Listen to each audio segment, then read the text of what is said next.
So basically they're openly admitting that they're trying to starve out the landowners and give the landowners up there, who are ratepayers, who are community members as well, they openly admit that they're trying to starve out the landowners and give them peanuts for the land that they bought, that Gosford Council zoned to allow housing developments. They zoned it to allow B&B accommodation, knowing that the community's been fighting for 80 years to preserve it.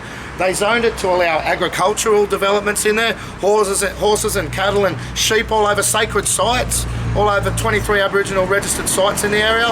Okay, council zoned it for that. And now, when some poor bugger comes along with a few bucks in his pocket and goes to buy a bit of property for innocently for him and his family, or her and her family, to build a house on, they find out they get dragged through court, and then Gosford Council tries to starve them out over a 3-5 year period. Okay, it's totally unscrupulous. This is my speech.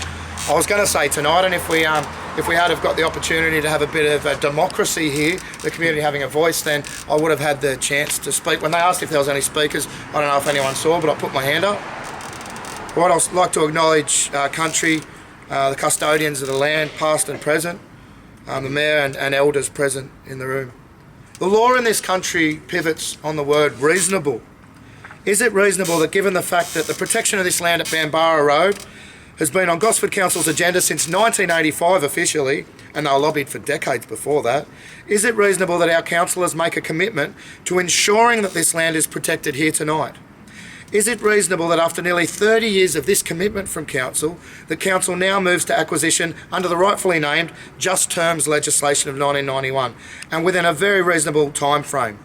Yes, of course that's reasonable.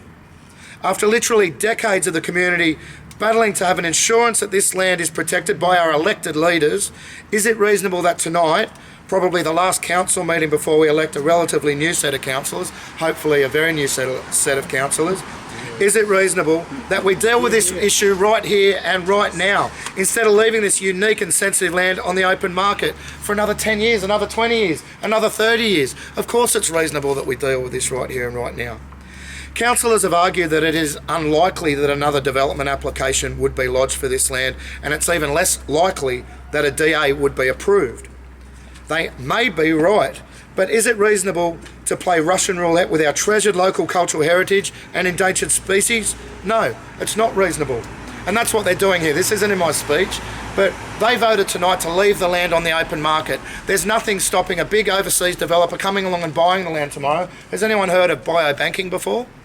They can buy a land with 24 Aboriginal sites and 30 endangered species, and they can also buy somewhere with 24 registered Aboriginal sites and 31 endangered species, and they can bulldoze Bambara tomorrow, okay, as long as they protect that other site. Okay, so under this diabolical biobanking, basically you can destroy half the world as long as you preserve the other half. Okay, now if you think it's unlikely that the blocks will start selling again, remember they're on the open market right now. If you reckon it's unlikely, what about the 2 blocks that sold only around a year and a half ago? Don't let some other poor bugger come along with a few bucks in their pocket and buy a block the council's owned to allow development again. Just don't let that happen again. With respect, council created this mess by the totally inappropriate zoning given to this land. Fix it, Gosford Council, before this gets messier. Make a commitment tonight to take this precious land off the open market.